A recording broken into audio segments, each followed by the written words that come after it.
प्रिय दर्शकों, आप सभी का स्वागत है हमारे इस YouTube चैनल पर।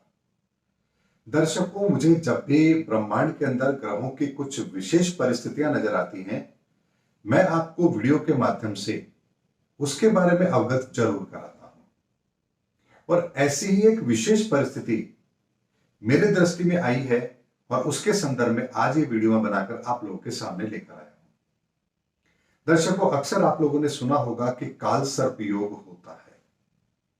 और जब आपकी कुंडली में काल सर्प योग है, इसका मतलब यह है कि जिस समय आप इस धरा पर आए, आपने जन्म लिया, उस समय ब्रह्मांड में काल सर्प योग का निर्माण हो रहा था और उसके कारण से एक स्थायी काल सर्प योग की कंडीशन आपको आपकी कुंडली में मिली है। लेकिन दर्शकों, 14 दिसंबर 2021 के बाद से ब्रह्मांड में काल सर्प योग का निर्माण हो रहा है। और यदि मैं एग्जैक्ट टाइम आपको बताऊं तो 14 दिसंबर 2021 को प्रातः 7:49 पर ब्रह्मांड में काल सर्प योग बनेगा। और उस समय पर वृषभ राशि के अंदर राहु रहेंगे और वृश्चिक राशि के अंदर केतु देव रहेंगे।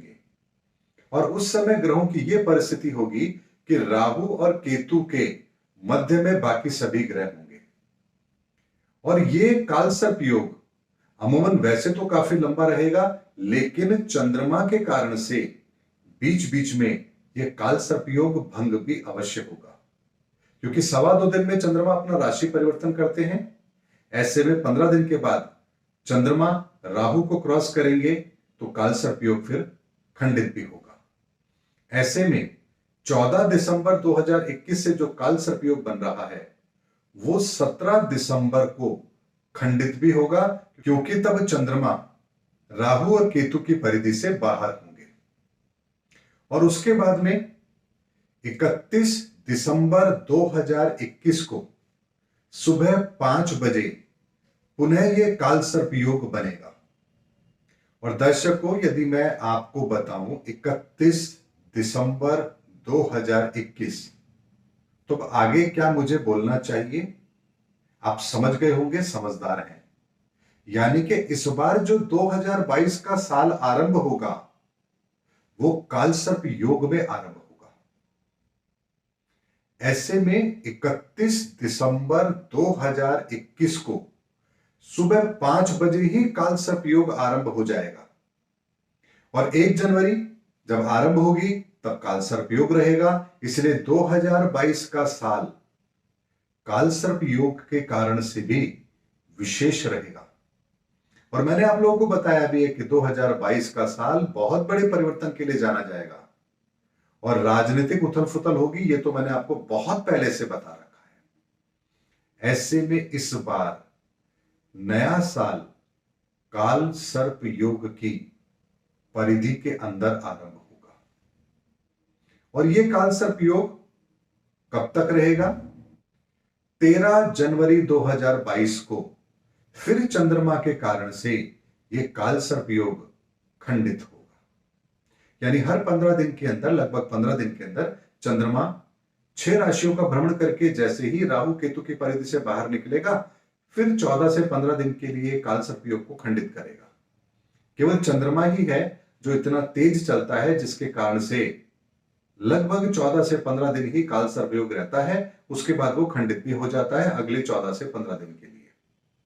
27 जनवरी 2022 को फिर योग शुरू होगा और उसके पश्चात 24 अप्रैल 2022 को यह काल सर्प योग पूर्णतः खत्म हो जाएगा। यानी जो 14 दिसंबर 2021 के बाद से राहु केतु के कारण से जो काल सर्प योग बनता है वो 24 अप्रैल 2022 तक रहेगा। बीच बीच में 14 से 15 दिन के लिए ये योग खंडित होगा चंद्रमा के कारण से। और दर्शकों, एक चीज और बताता हूं, इसी घटनाक्रम के अंदर राहु और केतु राशि परिवर्तन भी करेंगे। और 12 अप्रैल 2022 को 13:30 पर इनका राशि परिवर्तन भी होगा और राहु मेष राशि में तथा केतु तुला राशि में प्रवेश करेंगे। दर्शकों, 14 दिसंबर से जो ये इवेंट शुरू हो रहा है, जो लगभग 24 अप्रैल तक रहेगा, इस समय पर आप जानते हैं क्या क्या इवेंट होंगे। यूपी का इलेक्शन भी होगा, पंजाब का भी इलेक्शन होगा, और नए साल का जश्न भी होगा, लोग सेलिब्रेट भी करेंगे, और हमारा फाइनेंशियल ईयर भी एंड होगा। ये कुछ ऐसी घटनाएं हैं जो होती हैं, हर साल होती हैं, लेकिन इनके विशेष प्रभाव होते हैं।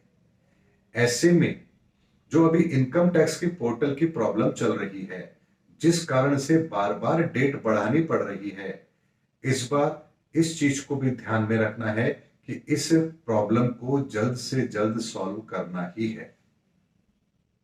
दूसरी बात, इस बार नए साल के जश्न के अंदर एक बात का ध्यान रखना है, बहुत नियम कायदे आपको फॉलो करने हैं, क्योंकि राहु केतु के कारण से इस बार जरा सी गलती हमें भयंकर परिणाम दे सकती है। ऐसे में शराब पीकर वाहन चलाना, मध्य रात्रि के अंदर वाहनों पर बैठ करके सड़कों पर उद्दंड करना, ये हमें नहीं करना चाहिए। हमें सभ्यता का परिचय देना चाहिए, क्योंकि ब्रह्मांड में काल सर्प योग का निर्माण हो रहा है। लेकिन दर्शकों, एक चीज को समझते हैं, क्या ये काल सर्प योग बहुत बड़ी कोई विषम परिस्थिति लेकर आएगा? नहीं, ऐसा नहीं है। लेकिन फिर इसका इंपैक्ट क्या होगा और मैं वीडियो क्यों बना रहा हूं, इस चीज को समझते हैं। काल सर्प योग जब बनता है ब्रह्मांड में, तो बाकी सभी ग्रह एक तरफ आते हैं, जिसके कारण से उन ग्रहों की ताकत में कमी आती है। अच्छे ग्रह अपना प्रभाव नहीं दे पाते हैं और बुरे ग्रह अपना विशेष प्रभाव देते हैं। इसीलिए जिन लोगों की कुंडली में भी ये काल सर्प योग बन रहा है और शुभ है, उनके शुभ फलों में वृद्धि होगी। लेकिन जिन लोगों की कुंडली में यह काल सर्प योग बन रहा है और नेगेटिव है, उन लोगों को तकलीफ थोड़ी सी ज्यादा होगी। तथा जिन लोगों की कुंडली में समय अभी सही नहीं है, उनकी तकलीफें थोड़ी सी बढ़ेंगी, और जिन लोगों की कुंडली के अंदर समय ठीक है, उन्हें अपने अच्छे रिजल्ट्स में थोड़ी सी कमी देखने को मिलेगी। अभी से मैं प्रैक्टिकल आपको समझाता हूं। जब दिन की रोशनी होती है, तो आप टॉर्च की रोशनी को कितनी अहमियत देते हैं, और यदि रात्रि का समय हो तो टॉर्च की रोशनी आपके लिए कितनी काम की होती है।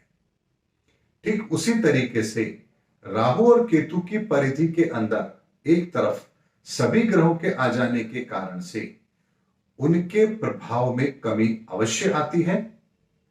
ऐसे में राहु और केतु को लेकर के जिन लोगों के मन में भी बहुत बड़े डर होते हैं कि राहु केतु के कारण से हमारे काल सर्प योग बन रहा है, हमें क्या करना चाहिए, तो इस वीडियो के माध्यम से आज आप अच्छी तरह से समझिए कि काल सर्प योग केवल विशेष परिस्थिति में ही हमें नेगेटिव रिजल्ट देता है। हां, उसके नेगेटिव होने के कारण से हमारे अच्छे रिजल्ट्स में कुछ कमी अवश्य आती है। ऐसे में आज इस वीडियो के अंदर मैं आपको एक उपाय भी ऐसा बता रहा हूं जो आपके काल सर्प योग से मुक्ति का आपको साधन भी अवश्य देगा। दर्शकों, बड़े ध्यान से समझना है आपको। यदि आप कोई जीवित सांप का जोड़ा किसी सपेरे से लेकर के कहीं जंगल में छुड़वा सकते हैं, तो ये आपको करना चाहिए। लेकिन ध्यान रखिए, बड़ी सावधानी के साथ ये उपाय करना है। सपेरे को साथ लेके जाइए और बकायदा उसको पैसे दे दीजिए उस सांप के बदले जो उसको मांगता है, और उसके बाद उस सांप के जोड़े को जंगल में ले जाकर के आजाद करा दीजिए। एक तो ये उपाय आप कर सकते हैं। इसके अलावा यदि मान लीजिए ये नहीं कर सकते हैं, तो क्या करना है, एक तांबे का या चांदी का या पीतल का एक नाग नागिन का जोड़ा लीजिए, छोटा सा, बहुत कम पैसों में आ जाएगा, 10, 20, 50 रुपए में आपका ये काम हो जाएगा। अगर चांदी का लेंगे तो 200-300 रुपए लग सकते हैं, और अगर आप पीतल या तांबे का लेंगे तो 150 रुपए में आपका काम हो जाएगा। इसे लेकर के किसी सरोवर में, तालाब में या किसी नदी के अंदर इन्हें आप जल प्रवाह कर दीजिए। ये काम आपको करना चाहिए। ये यदि आप करते हैं तो आपको काल सर्प योग से मुक्ति अवश्य मिलेगी। तथा आपकी कुंडली में यदि काल सर्प योग बनता है और आपके लिए अनिष्ट कारक है और ये चीज आइडेंटिफाई हो चुकी है, तभी आप इस समय पर काल सर्प योग की विशेष पूजा भी अवश्य करवा लीजिए किसी विद्वान के द्वारा। इस समय पर यदि आप उपाय करेंगे तो आपको विशेष फल प्राप्त होगा। लेकिन दर्शकों, एक बात बहुत ध्यान से समझना, यदि आपकी कुंडली के अंदर काल सर्प योग नहीं बन रहा है तो उपाय नहीं करना है। यदि आपकी कुंडली के अंदर काल सर्प योग बन रहा है लेकिन राहु केतु की स्थिति शुभ है तो भी उपाय नहीं करना है। केवल आपकी कुंडली में काल सर्प योग बन रहा है और राहु केतु खराब स्थिति में है, नेगेटिव हैं, जिन घरों में बैठे हैं उन ग्रहों के राशि के स्वामियों की स्थिति खराब है, तो ही आप ये उपाय करेंगे, तभी आपको लाभ मिलेगा। यदि बिना कारण के उपाय करेंगे तो यहां लाभ की जगह पर आपको हानि भी हो सकती है। इसलिए उपाय करते समय विशेष सावधानी अवश्य रखना। इसीलिए किसी के कहने से नहीं कि आपकी कुंडली में काल सर्प योग बन रहा है, बल्कि अच्छी तरह से समझ करके, एक नहीं, दो नहीं, 4 एस्ट्रोलॉजर से आप बात कीजिए, समझिए किस कुंडली में कौन सा काल सर्प योग बन रहा है, आपके लिए शुभ है या अशुभ है, और उसके पश्चात फिर आप उपाय कीजिए, आपको विशेष लाभ भी अवश्य प्राप्त होगा। यदि उपाय नहीं कर पा रहे हैं तो चिंता करने की आवश्यकता नहीं है। आपकी कुंडली के अंदर जो ग्रह मारक हैं, आप उनका उपाय करेंगे तो भी आपको काल सर्प योग के प्रभाव से मुक्ति अवश्य मिल जाएगी। दर्शकों, जरूरी नहीं है कि कोई बहुत बड़े उपाय किए जाएं तभी हमें अपने जीवन के अंदर कष्टों से मुक्ति मिलती है। हमारा भाव होना चाहिए, हमारी श्रद्धा होनी चाहिए, और यदि हम किसी विद्वान से परामर्श लेकर के छोटे उपाय भी करते हैं तो भी हमें हमारे कष्टों से मुक्ति अवश्य मिलती है। दर्शकों, वीडियो के अंदर मैंने आज आपको ब्रह्मांड में बन रहे काल सर्प योग, उसके प्रभाव, उसके दुष्परिणाम, उसकी स्थिति और उससे बचने के लिए क्या करना है, संपूर्ण जानकारी आपको दी है। अब मैं नहीं समझता कि इसके बाद यदि आप कहीं जाकर के अपने आप को ठगाते हैं काल सर्प योग के नाम पर, तो फिर इसमें दोष किसी और का नहीं, आपका स्वयं का है। क्योंकि यदि आप अज्ञानी हैं, आप नासमझ हैं, तो दूसरा फिर आपको परेशान अवश्य कर सकता है। इसीलिए स्वयं जागृत होइए, स्वयं समझिए, परिस्थितियों को समझिए, स्थिति को समझिए, कुंडली की स्थिति को समझिए और फिर निर्णय लीजिए। जरूरी नहीं है कि हर समस्या का समाधान पैसों से ही होता है। भावना से, शुद्ध मन से छोटे से उपाय भी यदि आप करते हैं तो उनके द्वारा भी आपको आपके जीवन में आ रही ग्रहों की परेशानी से मुक्ति अवश्य मिलती है। उम्मीद करता हूं दर्शकों, मेरा वीडियो आपको जरूर पसंद आया होगा। अगले वीडियो में आपसे फिर भेंट होगी, तब तक हमारे चैनल पर बने रहिए। जय हिंद, जय भारत।